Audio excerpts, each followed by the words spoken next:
Burger ले लो burger, स्वादिष्ट स्वादिष्ट बर्गर ले लो बर्गर। चुड़ैल पूरे गांव में अपने बर्गर की रेडी को यहाँ से वहाँ घुमा रही होती है। अरे ये क्या, पूरे गांव में सन्नाटा मचा हुआ है, कोई दिखाई क्यों नहीं दे रहा? आखिर गांव के सभी लोग कहाँ गायब हैं? एक भी बच्चा दिखाई नहीं दे रहा है। अब अगर मुझे कोई बच्चा दिखाई नहीं देगा तो मैं उसे बर्गर का लालच कैसे दूंगी? तभी चुड़ैल को दूर खड़ा एक राजू नाम का लड़का दिखाई देता है, जिसके पास चुड़ैल अपना वेश बदल कर अपनी रेडी के साथ जाती है। बर्गर ले लो बर्गर, मुफ्त मुफ्त बर्गर। अरे ओ बच्चे, बर्गर खाएगा क्या? देख कितने स्वादिष्ट हैं। एक खाएगा तो फ्री में, दूसरा खाएगा तो पैसे में। आजा मेरे राजा, तुझे बर्गर खिलाऊंगी मैं। अरे वाह, तुम मुफ्त में बर्गर खिलाती हो, मैं भी हूँ, मुझे भी एक बर्गर बनाकर खिलाओ ना। ठीक है, मैं तुझे मुफ्त में बर्गर खिला दूंगी, लेकिन उसके लिए तुझे मेरे साथ जंगल की तरफ चलना होगा, क्योंकि मेरे पास सामान खत्म हो गया है, मुझे सामान लेने के लिए जाना होगा। राजू बर्गर खाने के लालच में चुड़ैल के साथ जंगल की तरफ चला जाता है, जिसके थोड़ी ही देर बाद चुड़ैल जैसे ही राजू को लेकर जंगल में लेकर पहुंचती है, वो अपना भेष बदलकर राजू से कहती है,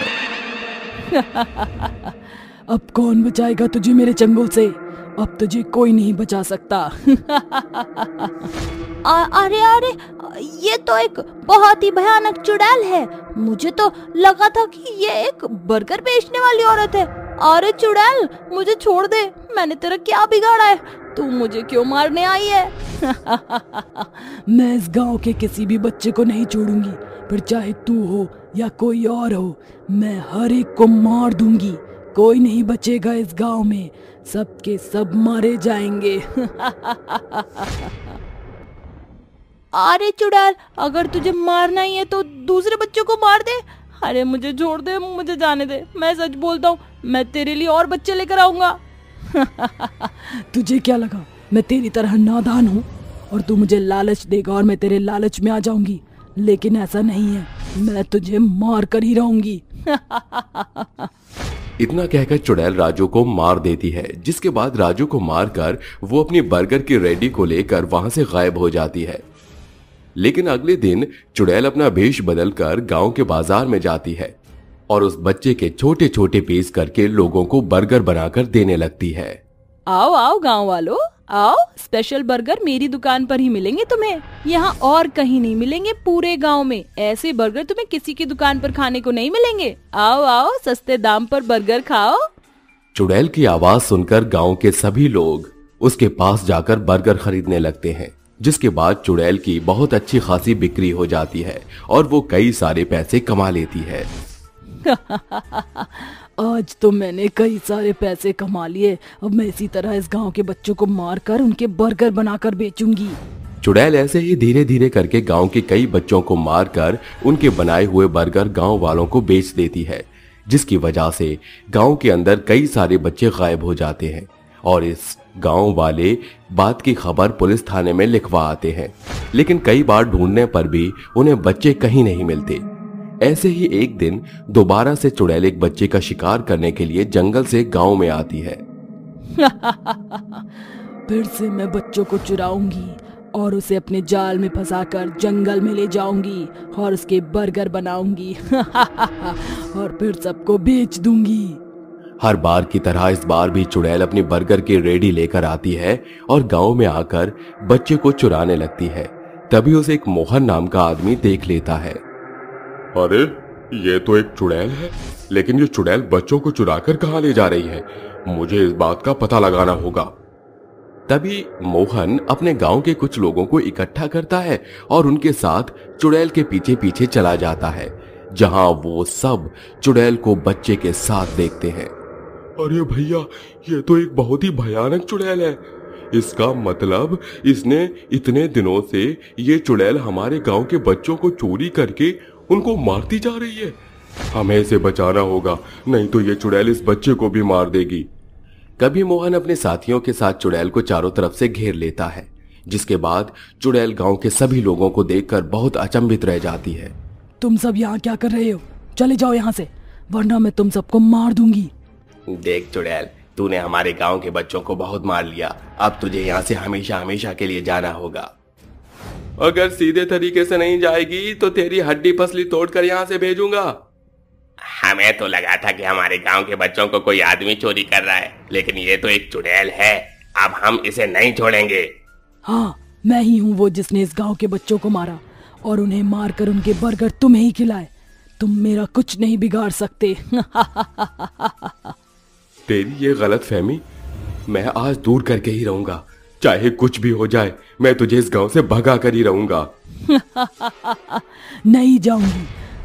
जो तुम लोगों ने मेरे साथ किया है, मैं अब वह तुम लोगों के साथ करूंगी और मैं किसी को नहीं छोड़ूंगी।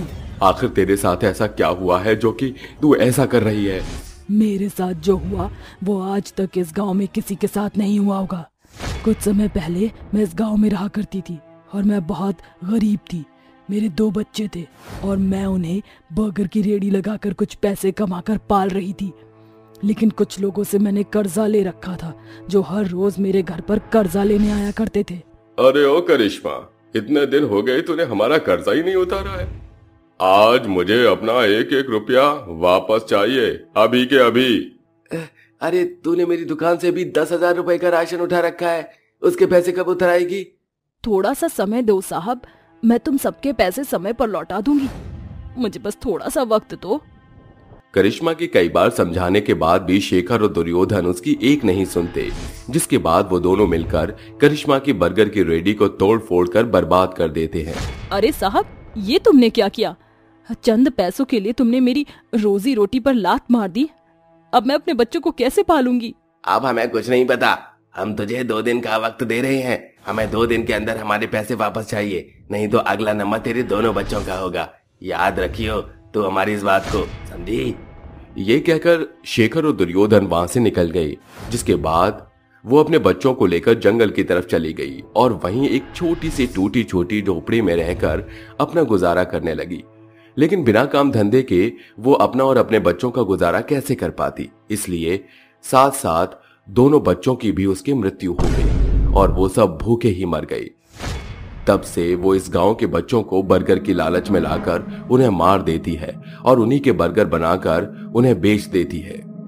अरे बेशरम चुड़ैल, तुझे जरा भी शर्म है? तुझे बच्चों के ऊपर दया नहीं आई? उन्होंने तेरा क्या बिगाड़ा है जो तूने उनके साथ ऐसा किया?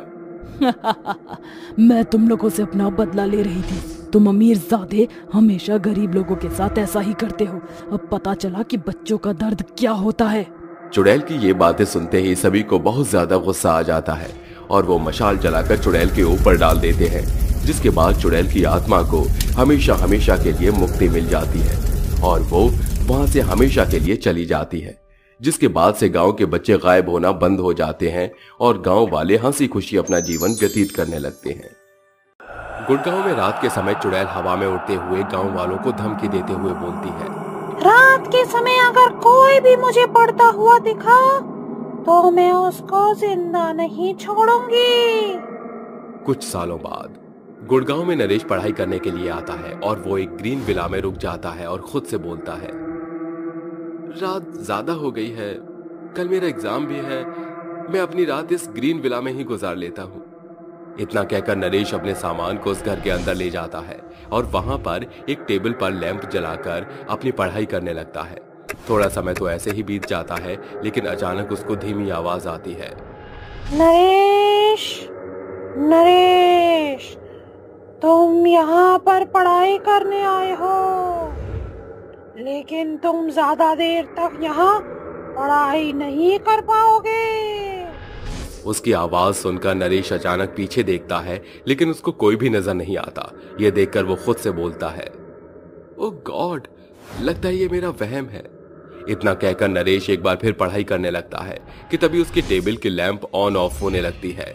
यह देखकर नरेश थोड़ा घबरा जाता है और जब वो अपनी किताबों की तरफ देखता है, उसकी किताबों में लिखावट की जगह कीड़े मकोड़े रेंग रहे थे। यह देखकर नरेश चीखते हुए अपनी किताबों को फेंक देता है और डरते हुए बोलता है, कौन है यहाँ पर? मैं पूछता हूँ, कौन है यहाँ पर जो मुझे पढ़ाई करने नहीं दे रहा? रात में पढ़ना मना है। अगर तुम पढ़ाई करोगे तो तुम अपनी जान गंवा दोगे। ये सुनकर नरेश बहुत ही ज्यादा डर जाता है जिसके बाद वो अपनी जान बचाते हुए भागने की कोशिश करता है कि तभी उसके सामने अचानक एक भयंकर चुड़ैल आ जाती है और उसको गुस्से में अपनी आंखों से घूरते हुए बोलती है, मैंने तुझे वार्निंग दी थी कि तू पढ़ाई मत कर, रात के समय यहाँ पढ़ना मना है, लेकिन तूने मेरी एक ना सुनी। अब तो तू अपनी जान गवाएगा। तूने रात के समय पढ़ाई करके अपनी ही मौत को दावत दी है। अब तो नहीं बचेगा। इतना कहकर चुड़ैल हवा में उड़ जाती है और वो हवा में उड़ते हुए चिल्लाने लगती है।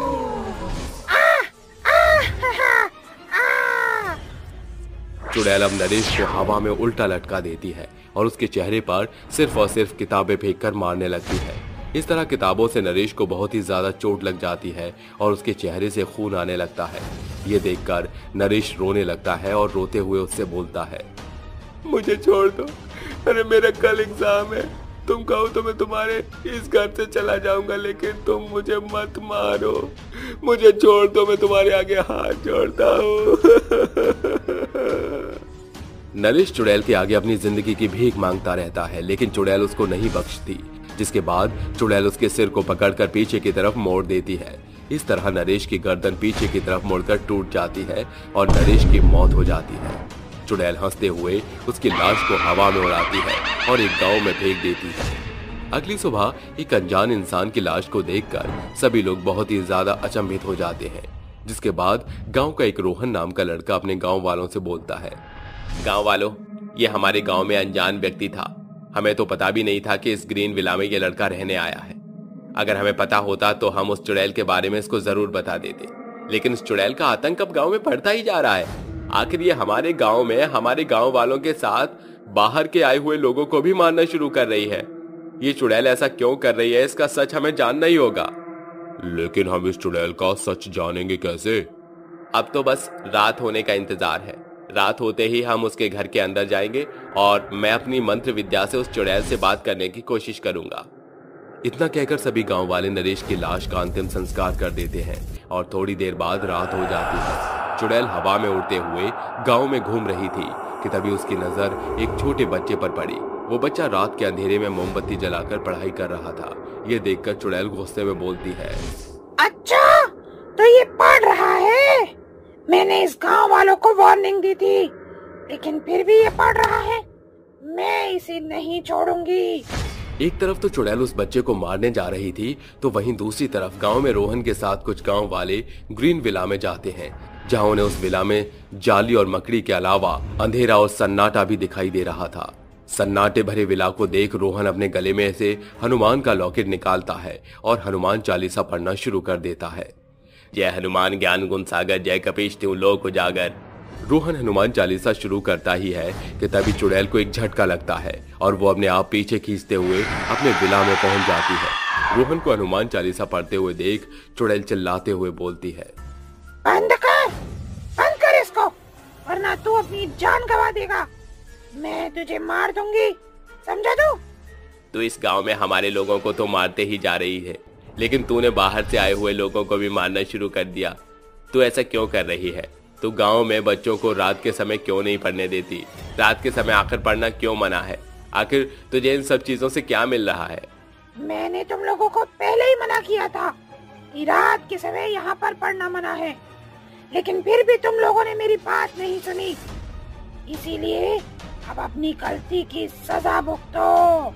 मैं तुझसे ये पूछ रहा हूँ कि तू हमारे बच्चों को और साथ ही बाहर से आए हुए लोगों को क्यों मार रही है? तुझे मेरा सच जानना है ना, तो कान खोल कर सुन। कुछ साल पहले की बात है, मैं अपनी 8 साल की बच्ची सीना के साथ रहती थी। मेरी बच्ची को पढ़ने का बहुत ही ज्यादा शौक था।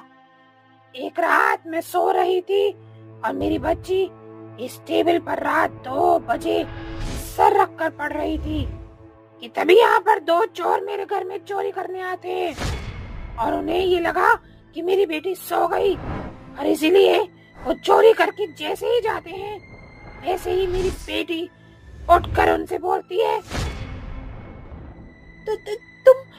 तुम तो चोर हो मम्मी, चोर चोर। भाई ये तो हमें फंसा कर मानेगी, ये हमें फंसाए, इससे पहले हमें इसका मुंह बंद कर देना चाहिए। इतना कहकर उस चोर ने मेरी बच्ची के पेट में छुरा भोंक दिया, जिस वजह से उसकी मौत हो गई। और ये सब कुछ मैंने देख लिया। जब उन्हें ये बात पता चली कि मैंने अपनी बच्ची की मौत होते हुए अपनी आंखों से देखी है, तब वो दोनों आपस में बात करते हुए बोलते हैं, अरे भाई, इसकी तो माँ ने देख लिया, लग रहा है अब इसकी माँ को भी ठिकाने लगाना पड़ेगा। वो दोनों आपस में बात करके मेरी तरफ बढ़ने लगे। मैं भागने की पूरी कोशिश कर रही थी, लेकिन मेरा पैर फिसल गया और मैं गिर गई।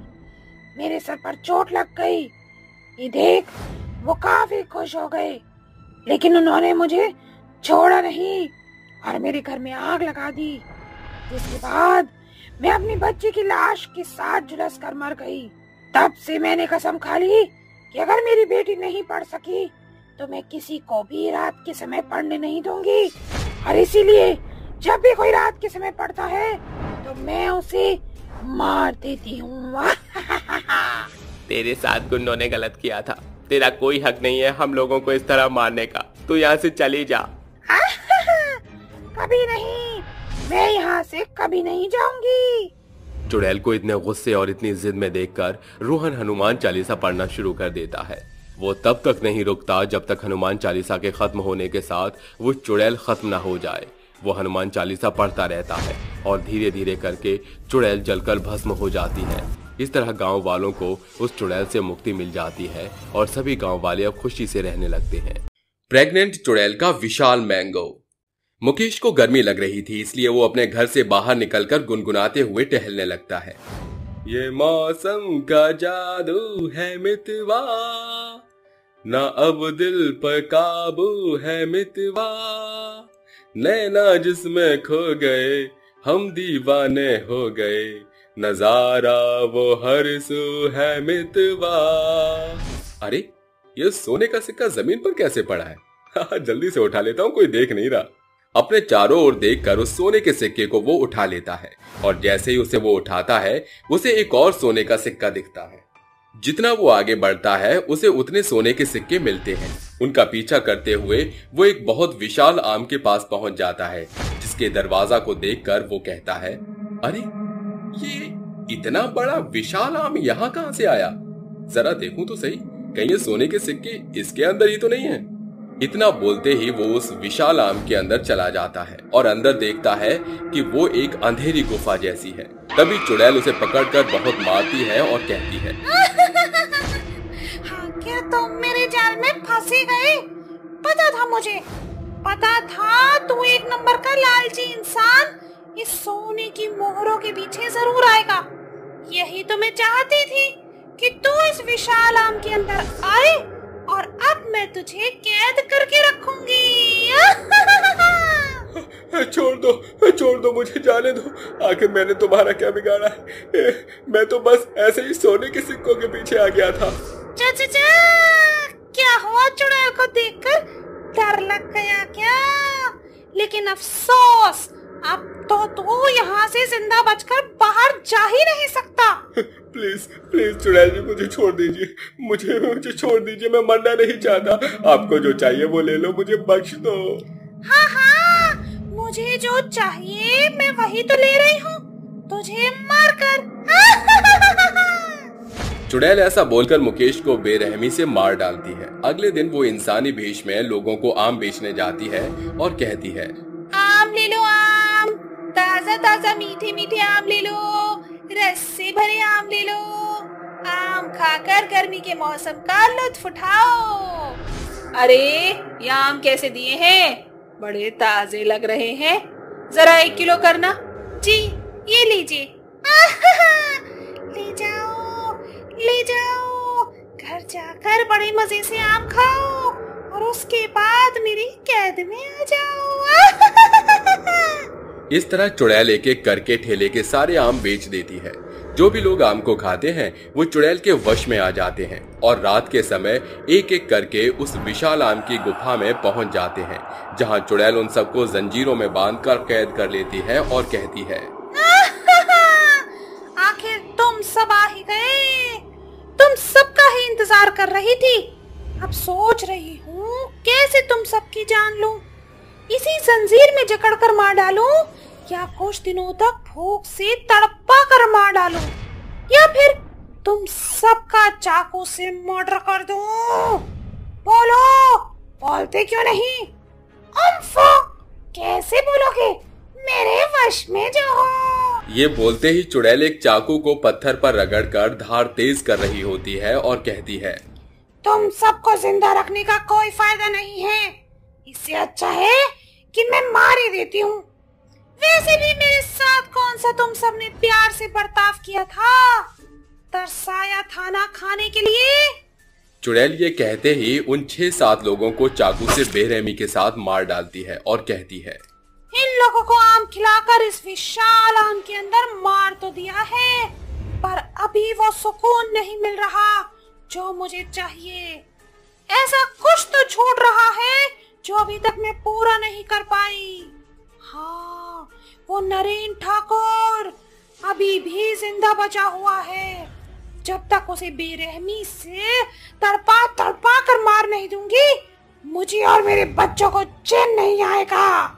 ये बोलकर वो नरेंद्र ठाकुर को ढूंढने के लिए निकल जाती है, जहाँ वो उसके बंगले में पहुँच जाती है और देखती है कि वो ठाठ से बैठकर आम ही खा रहा था। नरेंद्र ठाकुर, तुझे तो मैं जिंदा नहीं छोड़ूंगी। बहुत आम खा लिया तूने, अब जरा मैं भी तुझे आम खिला देती हूँ, बिल्कुल उसी तरह जैसे तूने मुझे दिए थे। चुड़ैल अपने जादू से उसके आमों को जहरीला आम बना देती है, जिसे खाने के बाद उसके गले में दर्द होने लगता है। वो पानी पीने की कोशिश करता है, लेकिन चुड़ैल उसके पानी के गिलास को गिरा देती है और कहती है, पानी पीना है तुझे? दर्द हो रहा है गले में? क्या हुआ? मुझे ऐसे घोर क्यों रहा है? पहचाना नहीं? मैं जमुना, जिसे तूने जहरीले आम खिलाए, मुझे और मेरे बच्चों को मार डाला। मुझे मारता तो ठीक था, लेकिन तूने मेरे बच्चे के साथ नाइंसाफी कर दी। इस चीज के लिए मैं तुझे कभी माफ नहीं करूंगी नरेंद्र ठाकुर। आज तेरी मौत आई है, मौत। जमुना, पानी दो, मुझसे ये दर्द बर्दाश्त नहीं हो रहा। मुझे पानी पीना है, अब मुझे माफ कर दो। तुझे माफ करूं? कभी नहीं। आम खा रहा था ना, ये ले खा, ठोस अच्छे से। ये बोलते ही चुड़ैल उसे आम की जहरीली फांक जबरदस्ती से खिलाकर मार देती है। तभी उसकी पत्नी गौरी आकर कहती है, हे भगवान, चुड़ैल कहीं की पापिन, तुमने मेरे पति को मारकर अच्छा नहीं किया। इन्होंने तेरा क्या बिगाड़ा था जो तूने इन्हें इस तरह मार डाला? छोड़ूंगी नहीं मैं तुझे। अभी तांत्रिक बाबू को बुलाकर तेरा क्रियाक्रम करवाती हूँ। बड़ा तरस आ रहा है तुझे अपने पति पर, लेकिन एक बार इसके काले कारनामे तो जान ले, फिर बुला लियो 100 तांत्रिकों को, मुझे फर्क नहीं पड़ता। क्या मतलब? क्या किया है मेरे पति ने? बोलो, क्या उन्होंने तुम्हारे साथ कुछ गलत किया है? बहुत गलत किया है। सुनना चाहती हो तो सुनो। सावन का मौसम था, मैंने अपने पति के लिए सावन का व्रत भी रखा था। उस वक्त मैं 3 महीने की प्रेग्नेंट थी।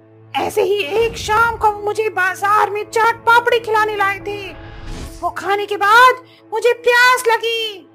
रोड पार करके मेरे पति पानी लेने गए थे कि इतने में एक ट्रक वाला उन्हें टक्कर मार कर चला जाता है। उसी वक्त मेरे पति मुझे हमेशा के लिए छोड़कर चले गए। किसी तरह 1 महीना मैंने अपने जेवर बेचकर खर्चा चलाया, लेकिन वो भी खत्म हो गए थे। अब क्या करूं? मुझे अपने बच्चे का बहुत ख्याल रखना होगा। उसकी जिम्मेदारी अच्छे से उठानी होगी। मुश्किल होगा, लेकिन मैं अपने बच्चे के लिए काम करूंगी। जमुना घर घर जाकर 2 महीने तक खूब काम करती है, लेकिन 7वें महीने में उसका शरीर उसका साथ नहीं दे रहा था। अब वो थक कर काम छोड़ देती है। हालात ऐसे हो जाते हैं कि उसे लोगों से मांग मांग कर खाना पड़ता था, लेकिन अब लोग उसे पागल बोलकर खाना नहीं देते थे, पत्थर से मारने लग गए थे। अपनी भूख मिटाने के लिए जमुना रोज रोज नरेंद्र ठाकुर के आम के बागान से आम चुराकर खाने लगी। यह देखकर नरेंद्र एक दिन उसके आम में जहर मिला देता है, जिसे खाने के बाद वो तड़प कर मर जाती है। ये देखकर वो कहता है, बड़ा आई थी मेरे बगीचे के आम चुराकर खाने वाली, मार डाला ना मैंने इसे अब।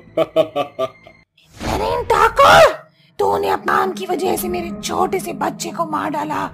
अब मैं तुझे जिंदा नहीं छोड़ूंगी। इतने सारे आम में से अगर मैं अपने बच्चे के लिए 2 आम खा लेती तो तेरा क्या बिगड़ जाता। ये बोलकर चुड़ैल उसे मारने की कोशिश करती है, लेकिन शक्ति कमजोर होने की वजह से वो कुछ नहीं कर पाती। उस दिन के बाद ये मुझे आज मिला और मैंने इसे भी मार डाला। मुझे धिक्कार है अपने पति पर कि उन्होंने एक गर्भवती औरत के साथ ये किया। उनकी तरफ से मैं माफी मांगती हूँ। अब जाकर मुझे सुकून मिला। मेरे बच्चे का बदला ले लिया मैंने, इसीलिए अब मैं मुक्त हो सकती हूँ। ये बोलते ही चुड़ैल और उसके बच्चे को मुक्ति मिल जाती है। साथ ही वो विशाल मैंगो भी गायब हो जाता है। रात का समय था। जिंदलपुर गांव से 2 किलोमीटर की दूरी पर एक जंगल में पुराना किला था। पुराने किले में एक पति पत्नी का जोड़ा रहता था, लेकिन पुराने किले में वो दोनों पति पत्नी कोई जिंदा इंसान नहीं बल्कि मुर्दे थे। उन दोनों की ही मौत कई अरसे पहले हो चुकी थी और इस तरह वो दोनों भूतिया पति पत्नी थे। उस हवेली में राघव की चुड़ैल पत्नी राघव भूत से बोलती है, राघव जी, मुझे जानवर चाहिए। अगर मुझे जानवर नहीं मिला तो मैं तुम्हें ही खा जाऊंगी। आ गई समझ में? चंद्रिका, तुम ये कैसी बात कर रही हो? भला मैं जानवर कहाँ से ला कर दूं? अरे जानवर इस जंगल में दिखेगा तभी तो मैं तुझे जानवर खिलाऊंगा ना। मुझे फर्क नहीं पड़ता। अगर तुम जानवर नहीं लेकर आए तो मैं सच में तुम्हें खा जाऊंगी। और ये तुम बहुत अच्छे से जानते हो कि अगर मैं तुम्हें नहीं खा पाई तो मैं तुम्हारे दोनों दरिंदों को खा जाऊंगी। अपनी और अपनी दरिंदों की जान बचाना चाहते हो तो चुपचाप मेरे लिए जानवर लेकर आ जाओ। चंद्रिका, तुम सच में बहुत जिद्दी हो। और भला इस तरह कौन करता है? चंद्रिका, चंद्रिका नाम है मेरा। ऐसा कोई और नहीं बल्कि चंद्रिका चुड़ैल करती है। मेरे दरिंदो, चलो इस जानवर लेने के लिए हमें इस हवेली से बाहर निकलना होगा। इतना कहकर भूत और भूत के 2 दरिंदे हवेली से बाहर निकल जाते हैं, जिसके बाद वो सभी पूरे जंगल में इधर से उधर भागने लगते हैं। भूत और दरिंदे भागते हुए जंगल के बीचों बीच पहुंच जाते हैं, जहां वो कुछ जानवरों को इधर से उधर खेलता हुआ देखते हैं। उन जानवरों को देख भूत अपनी दरिंदों से कहता है, देख रहे हो मेरे दरिंदो, ये जानवर किस तरह आपस में खेल रहे हैं। चलो चलकर इनके साथ थोड़ी सी मस्ती की जाए। हाँ हाँ भूत मालिक, हमें इस जानवरों के साथ जरूर खेलना चाहिए। नहीं नहीं मालिक, हमें इनके साथ नहीं खेलना चाहिए, क्योंकि अगर चुड़ैल को खाने में जरा भी देरी हो गई तो वो हम में से किसी को नहीं छोड़ेगी। उसने पहले ही हमें ये धमकी दे रखी है। हाँ, तू बिल्कुल सही बोल रहा है। हमें इन जानवरों को पकड़ के उस चुड़ैल के पास लेकर जाना होगा, वरना वो हमें खा जाएगी। हे भगवान, मेरी तो किस्मत ही फूट गई। पता नहीं मैंने कौन से जन्म में इस नालायक से शादी कर ली और आज मरने के बाद भी वो मुझे सुकून से रहने नहीं देती। ये नहीं कि खुद का शिकार खुद ही करे। इतना कहकर भूत अपनी दोनों दरिंदों को जानवरों को उठाने का ऑर्डर देता है, जिसके बाद वो दोनों दरिंदे जानवरों को उठाते हैं और हवा में उड़ते हुए चुड़ैल के पास पहुंच जाते हैं। चुड़ैल गुस्से में दिल मिलाते हुए बोलती है, कहाँ है मेरा शिकार? अगर आज तुम लोग मेरे लिए शिकार नहीं लाए होगे तो काल देवता की कसम मैं तुम लोगों को नहीं छोड़ूंगी। अरे डार्लिंग, तुम इतना गुस्सा क्यों कर रही हो? मैं तुम्हारे लिए बड़े बड़े 2 हिरन लाया हूँ। क्या तुम उसे खाकर अपना पेट नहीं भरोगी? कहाँ? जल्दी दो, मेरे पेट में भूख से बड़े बड़े चूहे दौड़ रहे हैं। तो अपने पेट से उन चूहों को निकाल कर खा जाती ना। अब लोगों से इतनी मेहनत क्यों करवाई है तूने? तुझे जानवर खाना है या नहीं? अगर खाना है तो मुंह बंद करके चुपचाप खड़े रहे। इस तरह वो चुड़ैल एक हिरन अपने भूतिया पति को देती है और दूसरा हिरन खुद बड़े ही चाव से खाने लगती है। कुछ समय बाद वो दोनों उसी हिरन को खाकर खत्म कर देते हैं और हिरन की हड्डियों को अपनी दरिंदों के सामने फेंक देते हैं। अब सुबह होने वाली थी। सुबह की रोशनी देख चुड़ैल बोलती है, अरे जानो, सुबह होने वाली है, अब मुझे नींद आ रही है। चलो चलकर सो जाते हैं। बाकी ये दरिंदे तो हमारी रक्षा के लिए यहाँ पर तैनात हैं ही। भूत उसकी बात से सहमत हो जाता है, जिसके बाद चुड़ैल और भूत दोनों ही गायब हो जाते हैं। और एक बार रात की चांदनी फिर उजागर होती है और उस चांदनी को देख चुड़ैल अपने पति से बोलती है, आज मेरा मन गांव में जाकर गांव के जानवरों को खाने का है, क्योंकि अब इस जंगल में जानवर नहीं बचे। क्यों राघव, क्या कहते हो तुम? हाँ बिल्कुल, तुम बिल्कुल सही बोल रही हो। चलो यहाँ से चलकर अब अपना आतंक हम गांव में फैला देते हैं। तो देर किस बात की जानो, चलो। इतना कहकर वो दोनों भूतिया पति पत्नी एक दूसरे का हाथ पकड़ते हैं और मस्त मगन होकर गांव में निकल पड़ते हैं। गांव में जाने के बाद वो दोनों पति पत्नी अपना आतंक बुरी तरह फैला देते हैं। वो कभी किसी के घर के कुत्ते को मारकर खा जाते तो किसी के घर की बकरी खा जाते। धीरे धीरे उन लोगों का यह आतंक बढ़ने लगा और उस आतंक को देख गांव के लोग आपस में बोलते हैं, अरे गांव वालों, यहाँ पर अब हमारी बकरियां, कुत्ते, गाय, भैंस सब चोरी हो रहे हैं। आखिर ये सब जा कहाँ रहे हैं? ये तो नहीं पता, लेकिन अगर हमें इस चोर को पकड़ना होगा तो हमें पुलिस थाने में अर्जी देनी होगी। सभी गांव वाले अब उस औरत की बात से सहमत होते हैं और पुलिस स्टेशन में जाकर अपने जानवरों की चोरी की वारदात पुलिस को बता देते हैं। और इस तरह गांव वालों की रिपोर्ट पुलिस अपने थाने में लिख लेता है। पुलिस जानवरों की चोर को ढूंढती है, लेकिन उसको कहीं भी कोई भी सबूत नहीं मिलता और हार कर पुलिस इस केस को बंद कर देती है। लेकिन गांव वालों के मन में अभी भी ये बात चल रही थी कि आखिर कौन है जो गांव के जानवरों को गायब कर रहा है। अब रात के समय दोनों भूतिया पति पत्नी एक बार फिर गांव में आते हैं और गांव में एक भी जानवर को ना देखकर दोनों चिल्लाते हुए बोलते हैं, यहाँ पर तो एक भी जानवर नजर नहीं आ रहा है। अब मैं क्या कहूँगी? मैं इन इंसानों को नहीं छोड़ूंगी, अब मैं इन्हें भी खा जाऊंगी। चुड़ैल की आवाज सुनकर अब सभी गांव वालों की आंखें खुल जाती हैं, जिसके बाद सभी गांव वाले अपने अपने घरों से बाहर निकल जाते हैं। वो लोग जैसे ही अपने घर से बाहर निकलते हैं, वैसे ही वो एक चुड़ैल को अपने गांव के अंदर पाते हैं। ये देख गांव की गंगा बोलती है, अरे दादा, यहाँ पर तो एक भूत और भूतनी है। हम तो सोच रहे थे कि कोई इंसान हमारे जानवरों को चुरा चुरा कर ले जा रहा है, लेकिन यहाँ पर तो कोई इंसान नहीं, बल्कि ये दोनों भूतिया पति पत्नी हमारे जानवरों को चुरा चुरा कर खा रहे हैं।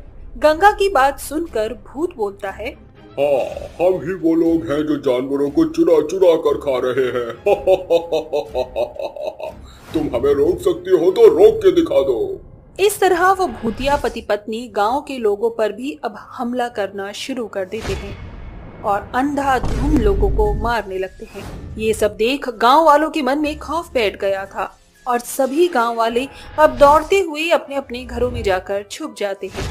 और कुछ समय बाद जब सुबह होती है तो ये बात सरकार को पता चल जाती है कि वहाँ पर कोई भूतिया पति पत्नी उस गांव के ऊपर अपना आतंक फैला रहे हैं और इसीलिए सरकार गांव वालों को उस गांव से दूसरे गांव में शिफ्ट कर देते हैं और उस गांव और उस जंगल को बैन कर देते हैं।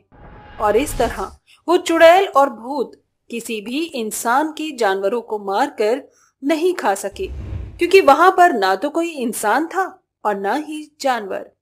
रात के समय जुगनू जंगल के पास से गुनगुनाते हुए गुजर रहा था। रात को आऊंगा मैं, तुझे ले जाऊंगा मैं, फिल्म दिखाऊंगा मैं, सर कराऊंगा मैं, चोरी से आना चुपके से जाना, अच्छी नहीं दिल लगी। मुझसे शादी करोगे, ओ मुझसे शादी करोगे। कौन है यहाँ? कौन है? कौन गाना गा रहा है? तू गा रहा है गाना, तो सोचा मैं भी अंताक्षरी खेल लूं तेरे साथ। बड़े दिनों से कोई मेरे पास आया नहीं। अरे अरे भाग ले जुगनू, लगता है इस जंगल का भूत मेरे पीछे पड़ गया है।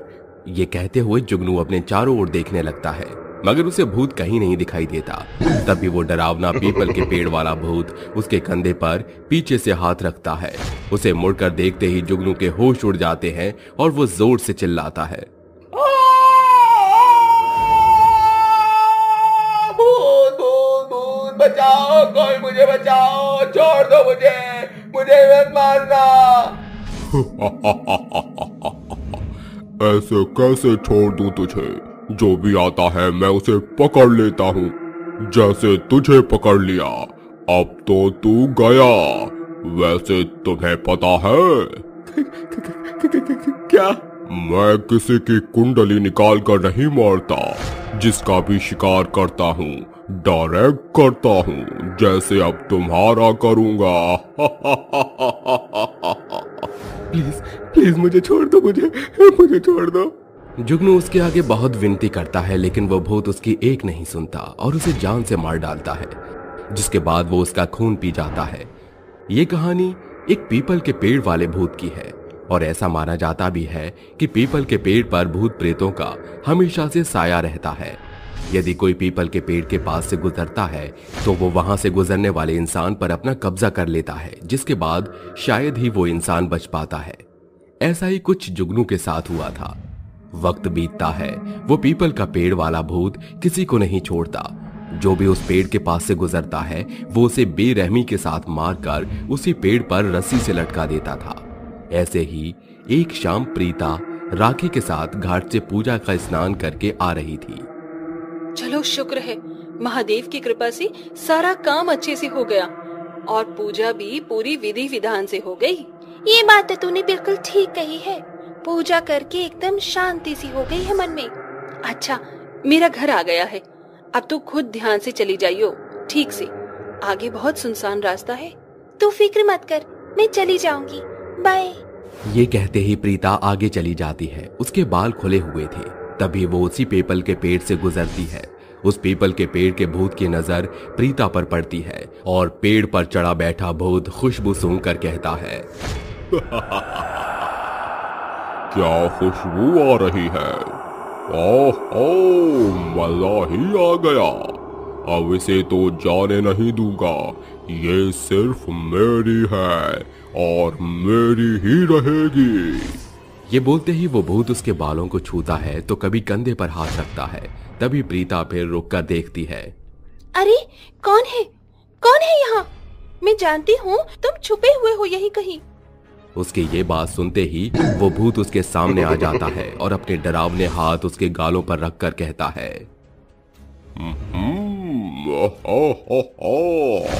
कितनी तड़प रही हो तुम मुझसे मिलने के लिए।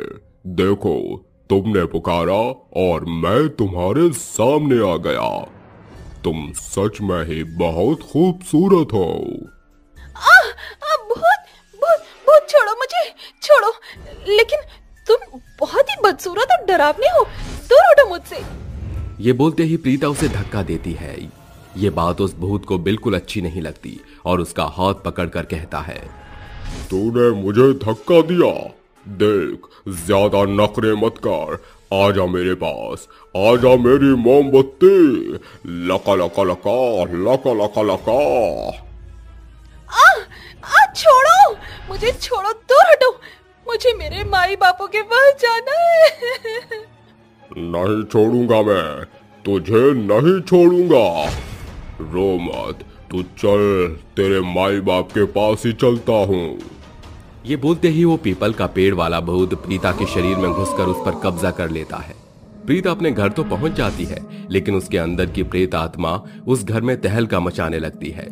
तभी प्रीता की माँ उसे खाना देती है। बेटा, क्या हुआ? तू इतना गुस्सा क्यों कर रही है बेटा? खाना खा ले। क्या है बुढ़िया, क्यों परेशान कर रही है मुझे? ये सड़ा सा खाना तुझे ही मुबारक हो। ये बोलते ही प्रीता के अंदर की बुरी आत्मा उस बुढ़िया का लाए खाने को जोर से जमीन पर फेंक देती है और घर में तोड़ फोड़ करना शुरू वो कर देती है। तो कभी एक हाथ से पूरे बेड को हवा में उठाकर जमीन पर पटक देती है। किसी को समझ नहीं आया था कि ये हो क्या रहा है।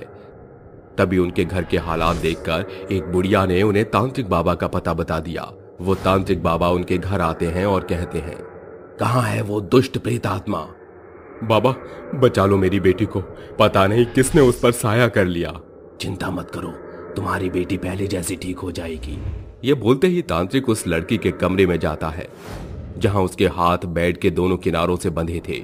उसकी डरावनी लाल आंखें, चेहरे पर काले खून की चोट।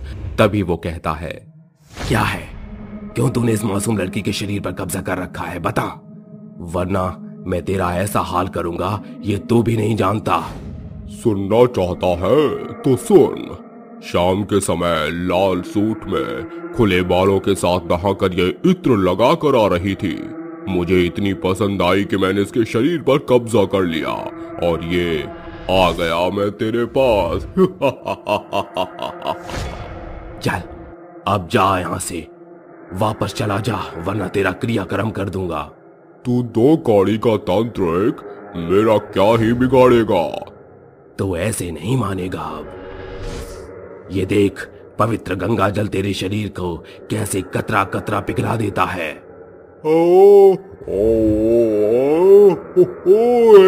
ये क्या कर रहा है तू? छोड़ इस गंगा जल को, मेरे ऊपर मत डालना।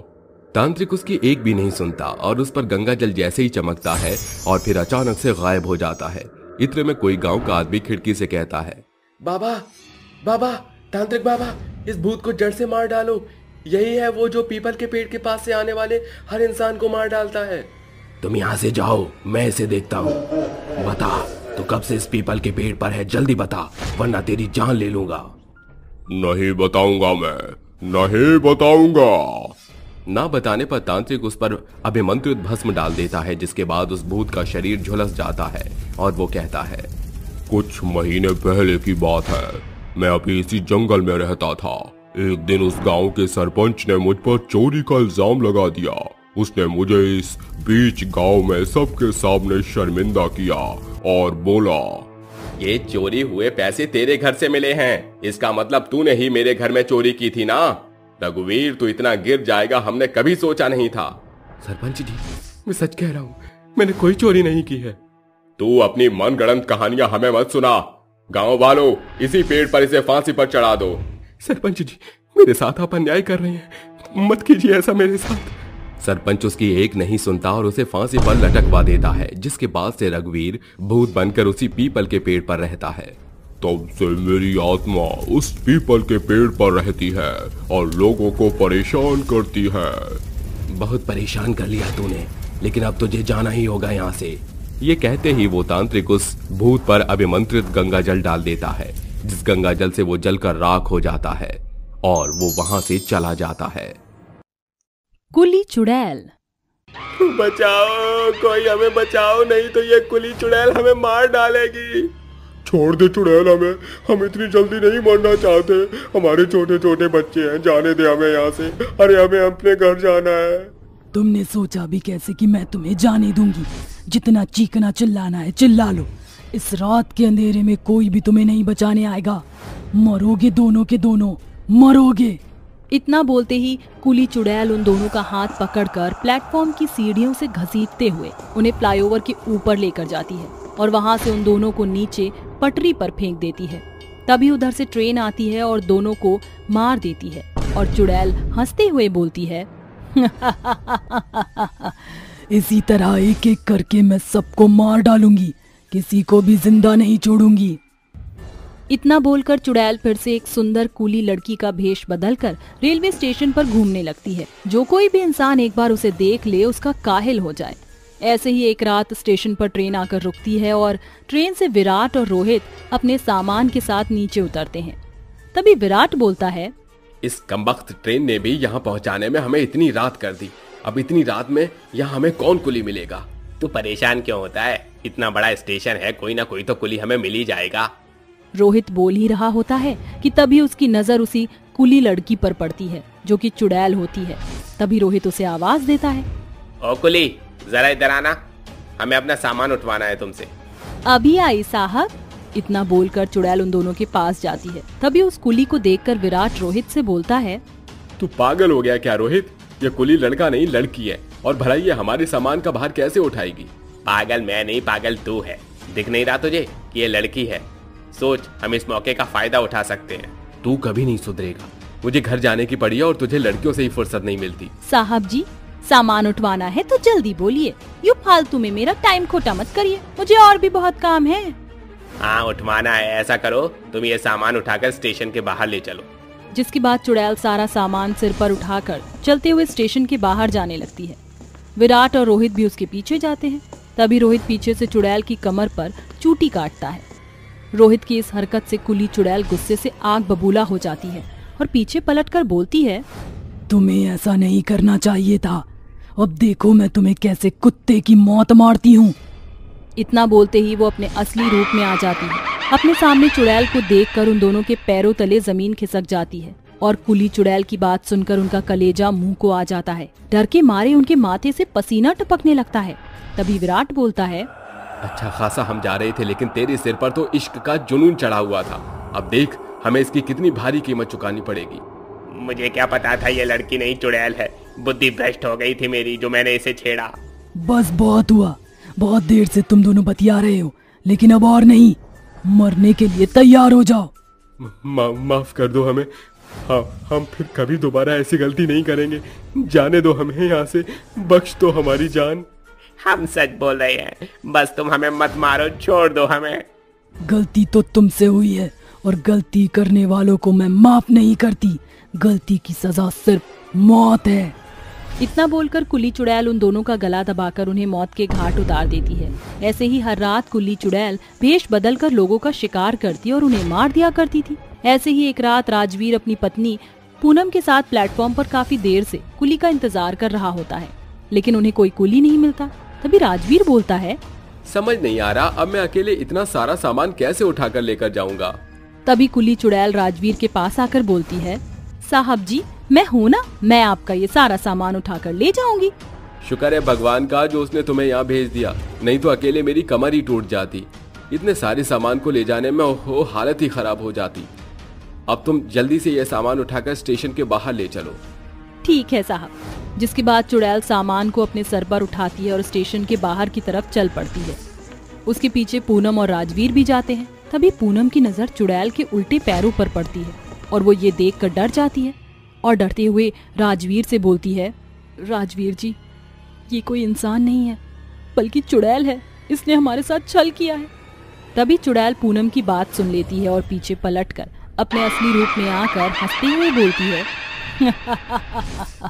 तो तुमने मुझे देख ही लिया। हाँ मैं एक चुड़ैल हूँ और अब तुम दोनों मरने वाले हो। लेकिन तुम हमें मारना क्यों चाहती हो? हमने तुम्हारा क्या बिगाड़ा है? मैंने भी तो किसी का कुछ नहीं बिगाड़ा था, लेकिन उन दरिंदों ने मुझे बेरहमी से मार डाला। आखिर तुम्हें किसने मारा था और क्या हुआ था तुम्हारे साथ? बताओ मुझे। तुम जानना चाहती हो तो सुनो। चंद्रपुर गांव में वर्षा अपनी माँ वसुंधरा के साथ रहती थी, जो कि बहुत ही खूबसूरत और बहादुर लड़की थी।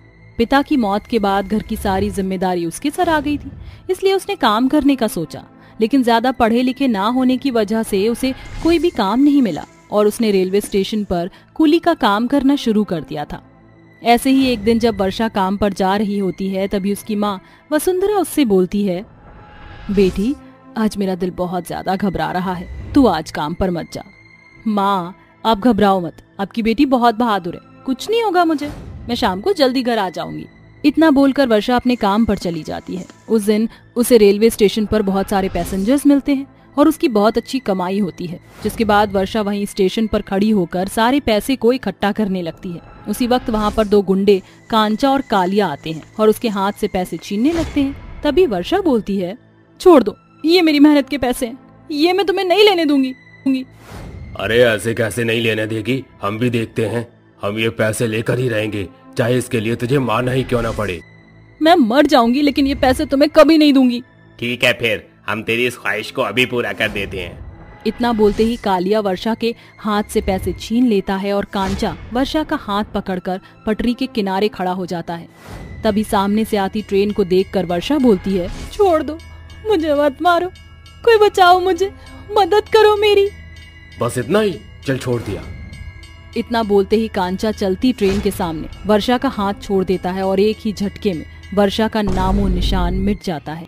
मैं रोती रही, गिड़गिड़ाती रही, लेकिन किसी ने भी मेरी मदद नहीं की और उन लोगों ने मुझे बेरहमी से मार डाला। तभी से मेरी आत्मा यहाँ भटक रही है और लोगों को मार कर अपनी मौत का बदला ले रही है।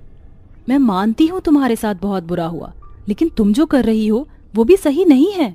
तुमने उन लोगों को मारकर अपना बदला पूरा कर लिया है। अब तुम मासूम लोगों को मारना बंद करो और यहाँ से चली जाओ। शायद तुम सही कहती हो। मेरे इस तरह दर दर भटकने से मुझे मुक्ति नहीं मिलने वाली। अब मुझे यहाँ से चलना चाहिए, तभी मेरी आत्मा को भी शांति मिलेगी। ये बोलते ही कुली चुड़ैल वहाँ से हमेशा हमेशा के लिए चली जाती है।